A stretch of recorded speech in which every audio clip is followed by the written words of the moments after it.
Puis, on en fait la luxation complète jusqu'à sa mise en occlusion sur l'arcade. Une radiographie de contrôle, 1 an après la luxation, confirme la bonne place et l'intégrité de la 37.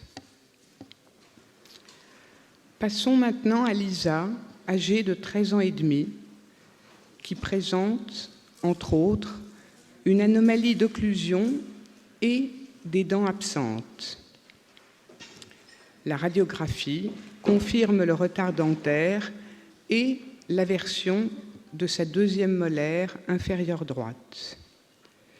Elle présente non seulement une mésioversion de 47, mais aussi une malposition du germe de la 13 qui justifie une exploration par scanner avec reconstitution en 3 dimensions, et on décide alors de réaliser dans un premier temps la fenestration muqueuse de la canine.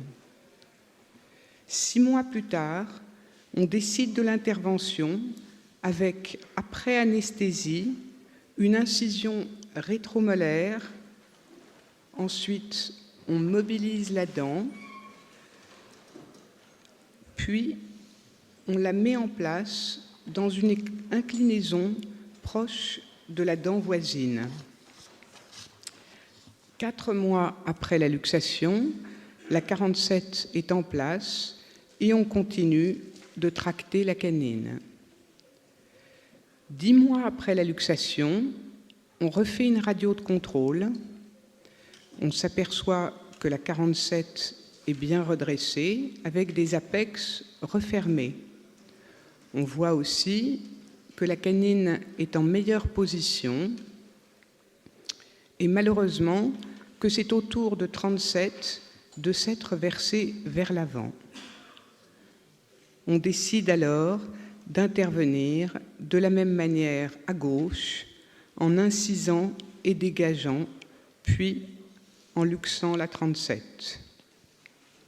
Cette fois-ci, on préfère rajouter un peu d'os artificiel pour combler l'espace mésial, car le chemin parcouru par la dent était long à parcourir.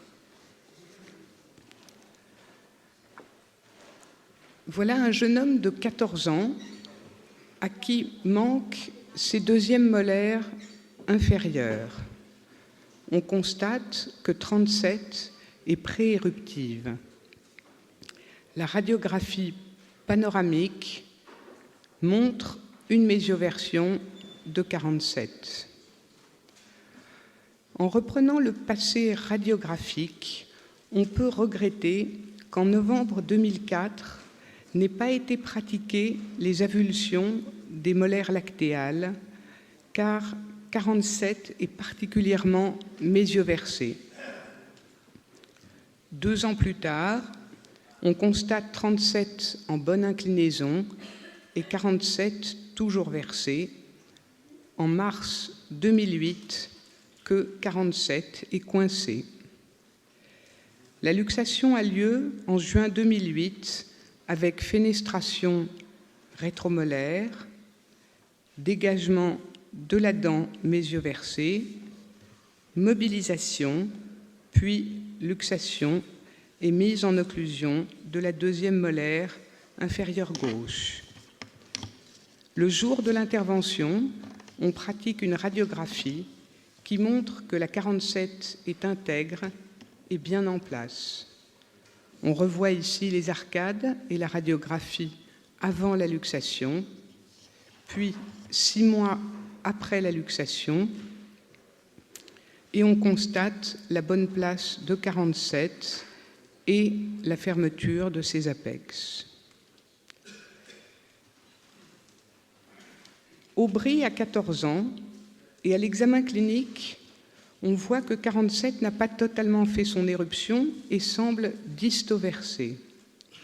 Un examen téléradiographique semble montrer que la 48 horizontale bloque la 47 et qu'il va falloir extraire 48.